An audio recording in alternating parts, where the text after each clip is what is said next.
नमस्कार दोस्तों, स्वागत है आप लोगों का इस वीडियो में। दोस्तों, इस वीडियो से पहले हमने प्राकृतिक संख्या के थ्योरी पोर्शन को पूरा समाप्त कर लिया है। यदि आप लोगों ने उस वीडियो को नहीं देखा तो उस वीडियो को अवश्य देख लीजिएगा, उसकी प्लेलिस्ट हमने बनाकर रख दी है। ठीक है, तो चलिए इस वीडियो में हम अभ्यास 1A को हल करेंगे। ठीक है, तो इसमें इससे पहले मैं बता दूँ आप लोगों को कि जो हमें एग्जाम्पल महत्वपूर्ण लगेंगे उस एग्जाम्पल को भी मैं करवा दूंगा। एग्जाम्पल मतलब उदाहरण।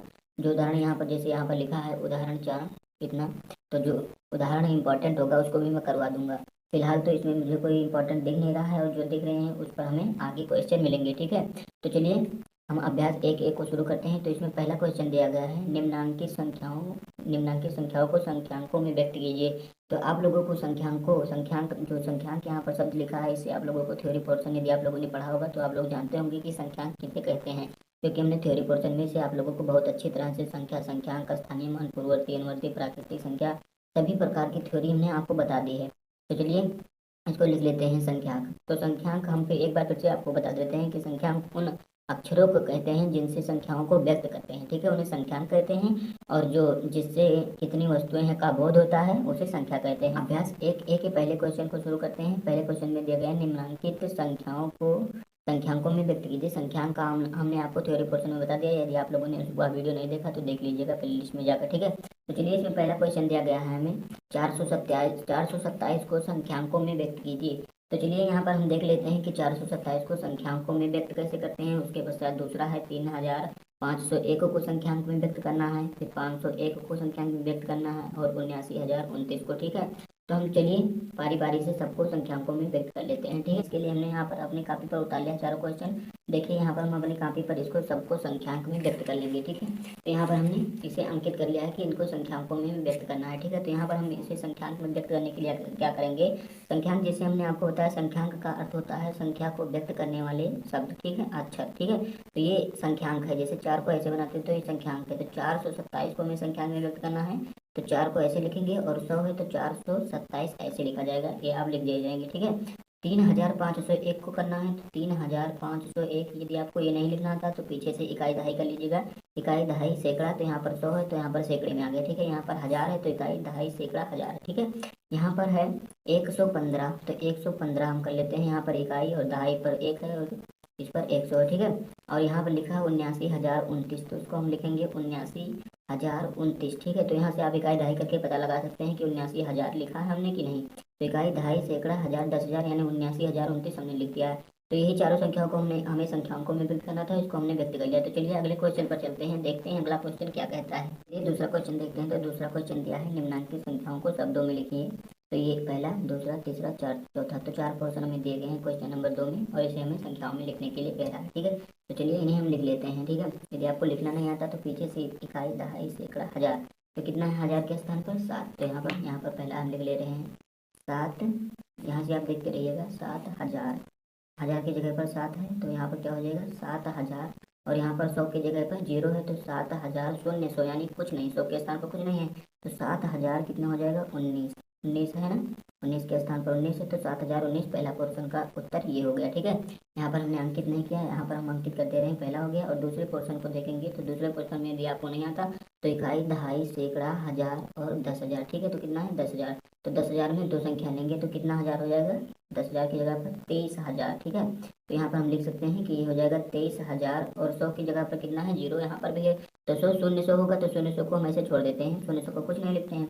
तो 23,000 और कितना लिखा है 13, तो 23,013 हम यहाँ पर इसको लिख देंगे, तो ये दूसरे क्वेश्चन का उत्तर हो गया। ठीक है, और तीसरा पोर्शन में हमें क्या दिया गया है, तीसरे पोर्शन में दिया गया है, देखिए इतना हमें संख्याएं दी गई हैं। यदि आपको फिर नहीं आता तो यहाँ पर इकाई दहाई और सैकड़ा हजार और 10,000। ठीक है, यहाँ पर भी 10,000 तक है, तो 10,000 के स्थान पर कितना है 69 लिखा है, तो यहाँ पर हम लिखेंगे 69,000। यहाँ पर आप देख सकते हैं और यहाँ पर 69,000, हजार के स्थान पर है 69,000, 69,000, और 100 के स्थान पर यहाँ 3 है तो हम लिखेंगे 3, 69,300, और कितना लिखा है 79। ठीक है, 79 लिखेंगे, 69,379 तीसरे पोर्शन उत्तर। और चौथे पोर्शन में हमें क्या दिया गया है, इसमें भी आपको नहीं आता तो यहाँ इकाई दहाई कर सकते हैं, इकाई दहाई सैकड़ा हजार 10,000 लाख। यहाँ पर कितना दिया गया है, लाख के स्थान पर 8 है तो कितना हो जाएगा 8,93,000, और 100 के स्थान पर शून्य है तो इसको छोड़ देंगे। ठीक है, और 59 लिखा है, तो कितना हो जाएगा 8,93,059। यहाँ पर आप लिख सकते हैं कि 8,93,000, यहाँ लिख सकते हैं 93, 8,93,000 और 100 के स्थान पर 0 है और 59, ठीक है। यहाँ पर आप देख सकते हैं, क्वेश्चन में भी देख सकते हैं कितना लिखा है 8,93,059, 100 के स्थान पर 0 है तो ये हो गया 8,93,059। तो चलिए अब हम आगे देखते हैं तीसरे क्वेश्चन में क्या कहा गया है। नीचे लिखे वाक्यों में आई हुई संख्याओं को शब्दों में लिखिए। तो यहाँ पर हमें कौन कौन से शब्द मिले हैं, जो अंकों में लिखे हैं उन्हें हमें शब्दों में लिखना है। तो यहाँ पर आया है 100 और फिर 1,000 और यहाँ इकाई, दहाई, सैकड़ा, हजार, 10,000, लाख, 10 लाख, ये 10 लाख लिखा है और इकाई, दहाई, सैकड़ा, हजार, 10,000, लाख, 10 लाख, करोड़, 1 करोड़ लिखा है। तो इन्हीं सब संख्याओं को हमें अंकों में लिखने के लिए कह रहा है। तो देखिए यहाँ पर हम इस सभी संख्याओं को अंकों में लिख दे रहे हैं, ठीक है, अपनी कॉपी में। तो पहला कितना है, पहला है 100, पहली संख्या है 100। ये वाली संख्या हम हिंदी में लिख रहे हैं, इसको हमें कहा है कि शब्दों में लिखिए, तो 100 हो जाएगा पहली संख्या, ठीक है। दूसरी संख्या में कितना है 1,000, तो दूसरी संख्या में हम लिखेंगे 1,000। और तीसरी संख्या में इकाई, दहाई, सैकड़ा, हजार, 10,000, लाख, 10 लाख, कितना है, तीसरी संख्या हमें दी गई है 10 लाख। और चौथी हमें पर यहाँ दी गई है इकाई, दहाई, सैकड़ा, हजार, 10,000, लाख, 10 लाख, करोड़, कितना हो जाएगा 1 करोड़ लिखा है, ठीक है। तो इन्हीं चारों को हमें शब्दों में लिखना था, इसको भी हमने लिख लिया। तो चलिए अब देखते हैं कि हमें तीसरे क्वेश्चन में क्या कहा गया है। निम्नांकित संख्याओं में अंकों को छाटिए, यानी अंकों को, यानी एक एक अंक में सबको तोड़ दीजिए, ठीक है। तो यहाँ पर आप देख सकते हैं जैसा कि हमें दिया गया है 10 दिया गया है, तो 10 को अंकों में लिखना है। तो 10 किन से मिलकर बना है 1 और 0, ये दोनों इसके अंक होंगे, ठीक है। और 11 को तो इसमें 2 अंक हैं, 1 और 1। 18 को इसमें 1 और 8 अंक हैं, और इसमें 0 और 3, ये अंक तो अपने ही लिखे हैं, ठीक है। तो ये सब अंकों में हो गए, ये तीसरे प्रश्न का उत्तर हो गया, ठीक है। अब आप यहाँ से आगे देख सकते हैं चौथी संख्या हमें दी गई। चौथा क्वेश्चन क्या कह रहा है, 1, 2, 3 से बनने वाली तीन अंकों की सभी संख्याएं लिखिए जबकि अंकों की पुनरावृत्ति ना हो। पुनरावृत्ति का मतलब आप लोग समझते होंगे, पुनरावृत्ति मतलब दोहराए ना, ठीक है, एक अंक 2 बार ना लिखी जाए। तो 1, 2, 3 से हमें संख्याएं बनानी है, जितनी संख्या बन सके 1, 2, 3 से बनने वाली 3 अंकों की सभी संख्या लिखिए, जितनी अंक आप बना सकते हैं। 1, 2, 3 से हम कितने अंक बना सकते हैं, देखिए यहाँ पर पहला तो यही हो जाएगा कि 123 हो जाएगा। दूसरा कितना हो जाएगा 1, 3, 1 हो जाएगा। और तीसरा कितना हो जाएगा 2, 3, 1 हो जाएगा। और फिर हम कितना बना सकते हैं 3, 1, 2 बना सकते हैं, ठीक है।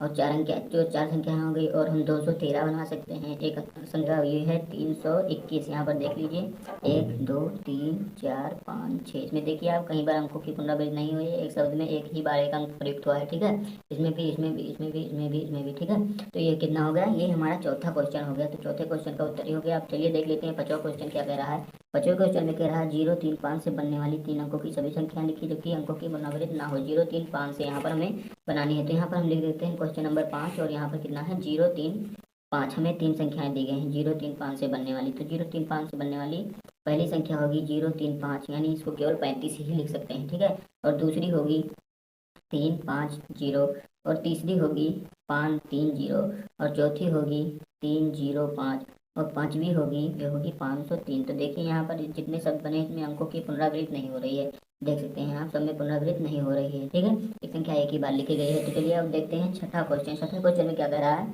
6, 7, 0, 5 से 4 अंकों की सबसे बड़ी व सबसे छोटी संख्या लिखिए। 6, 7, 0, 5, ठीक है। तो यहाँ पर आप लिख लीजिए, छठा क्वेश्चन है 6, 7, 0, 5। एक बार देख लेते हैं, 6, 7, 0, 5 ही हमें दिया गया है, ठीक है। तो 6, 7, 0, 5 से बनने वाली सबसे छोटी व सबसे बड़ी संख्या, तो पहले सबसे बड़ी संख्या लिख लेते हैं। तो सबसे बड़ी संख्या होगी 7 और 6 और 5 और 0, 7625, ये हो जाएगी सबसे बड़ी। इसमें हम लिख देते हैं कि सबसे बड़ी संख्या यही होगी, ठीक है। और सबसे छोटी क्या होगी, यहाँ पर हम इसे भी लिख लेते हैं कि सबसे छोटी संख्या, ठीक है। तो सबसे छोटी 5006 और 7, तो 5067 सबसे छोटी संख्या होगी, ठीक है। ये हो गई छोटी संख्या। तो ये हो गया छठा क्वेश्चन। छठा क्वेश्चन भी हो गया। अब हम सातवें क्वेश्चन पर चलते हैं। तो सातवां क्वेश्चन देखते हैं क्या कह रहा है। देखिए यहाँ पर मैं कह रहा है 5 अंकों की सबसे बड़ी तथा सबसे छोटी संख्या लिखिए। तो 5 अंकों की लिखनी है, तो यहाँ पर आप देख सकते हैं, यहाँ पर 7वें क्वेश्चन में हमें कहा गया है 5 अंकों की सबसे छोटी व सबसे बड़ी संख्या लिखनी है। तो 5 अंकों की सबसे बड़ी संख्या होगी 9 बार 5, और ये हो गई सबसे छोटी संख्या, ये हो गई सबसे बड़ी संख्या, ठीक है। तो सातवां क्वेश्चन भी हमने कर लिया। आठवां क्वेश्चन देखते हैं। आठवां क्वेश्चन कह रहा है 5231 में प्रत्येक अंक का स्थानीय मान ज्ञात कीजिए, ठीक है। तो यहाँ पर स्थानीय मान आप 2 तरीके से ज्ञात कर सकते हैं। आप चाहें तो इसमें कितना दिया गया है 5231 दी गई है हमें संख्या। तो यहाँ से आप देखिए, यहाँ पर ये हो 5231 हमें दी गई है। तो 5231 में चाहे तो आप ऐसे निकाल सकते हैं स्थानीय मान, और चाहे तो आप हिंदी में लिखकर ऐसे बता सकते हैं इसको। तो 5 से 5 में 1 है, तो 1 में 1 का गुणा होगा बराबर 1 ही आएगा। और 3 दहाई के स्थान पर है तो इसमें 10 से गुणा होगा, ये हो जाएगा 30।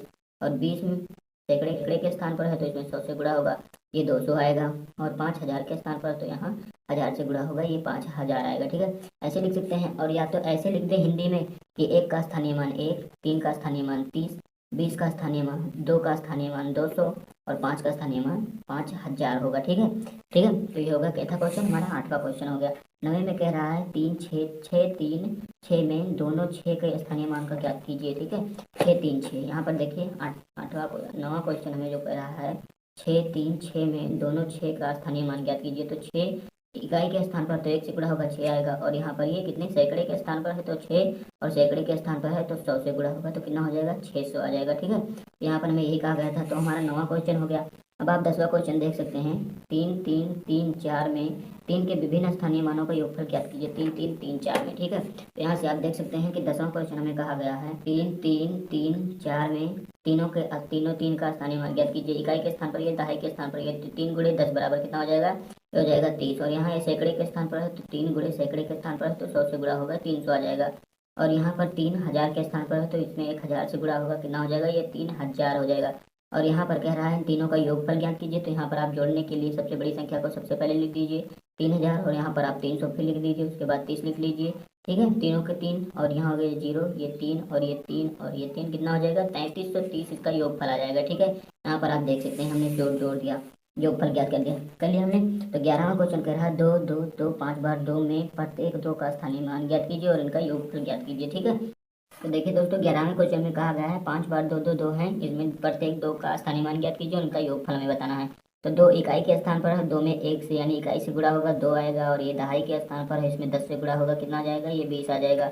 और ये सैकड़े के स्थान पर है तो इसमें 100 से गुणा होगा और कितना आएगा, 200 आ जाएगा। और ये 1000 के स्थान पर है तो इसमें 2 से 1000 से गुणा होगा तो कितना हो जाएगा, 2000 आएगा। ठीक है, और ये कितने हैं, 2000 है, और ये 10,000 के स्थान पर है तो 2 से इसमें 10,000 से गुणा होगा तो ये कितना आ जाएगा, 20,000 आ जाएगा। इकाई दहाई सैकड़ा 1000 और 10,000। ठीक है, तो इसका योगफल कह रहा है तो यहाँ पर सबसे बड़ी संख्या कितना है, ये है 20,000। ठीक है, इसमें 4 जीरो हैं और इसमें ऐसे घटते क्रम में आप लिखते चले जाइए, 2 जीरो हैं और फिर इसमें 1 जीरो है और फिर 1 2 है। तो यहाँ पर इसको जब जोड़ेंगे तो ये 2 और ये 2 ये 2 ये 2 ये 2, 5 बार 2 आ गए। ठीक है, तो ये हमें कहा गया था 11वें क्वेश्चन में। तो चलिए देखते हैं 12वें क्वेश्चन में क्या कहा गया है। 5 4 5 में प्रयुक्त प्रथम 5 व द्वितीय 5 के स्थानीय मानों का अंतर ज्ञात कीजिए। ठीक है, पर यह 12वां क्वेश्चन दिया गया है कि 5 4 5 में इन दोनों पांचों का स्थानीय मान ज्ञात कीजिए और उनका अंतर हमें बताना है। तो 5 का इकाई के स्थान पर है तो 5 गुणे 1 बराबर कितना हो जाएगा, 5 आ जाएगा। और ये सैकड़े के स्थान पर है तो 5 गुणे सैकड़ा 100 हो जाएगा तो 500 हो जाएगा। और इनका अंतर ज्ञात करना है तो बड़ी वाली संख्या को सबसे पहले लिखेंगे। ठीक है, तभी हम अंतर ज्ञात कर सकते हैं। बड़ी संख्या को हम यहाँ पर लिख लेते हैं 500 है, और यहाँ पर हमें अंतर के लिए माइनस लगाना होगा, इसमें से 5 घटाना होगा। तो यहाँ से देख सकते हैं 10 से 5 जाएगा 5 और यहाँ 9 बचेगा और यहाँ 4 बचेगा तो 495 अभिष्ट संख्या होगी। ठीक है, वो संख्या कौन सी होगी, 495। कंप्लीटली हमारा 12 का अभ्यास 1A में, तो एक अभ्यास 1 ही हमारा खत्म हो गया। अब हम अगले वीडियो में अभ्यास 1B शुरू करेंगे। ठीक है, तो दोस्तों मिलेंगे अगले वीडियो में, धन्यवाद।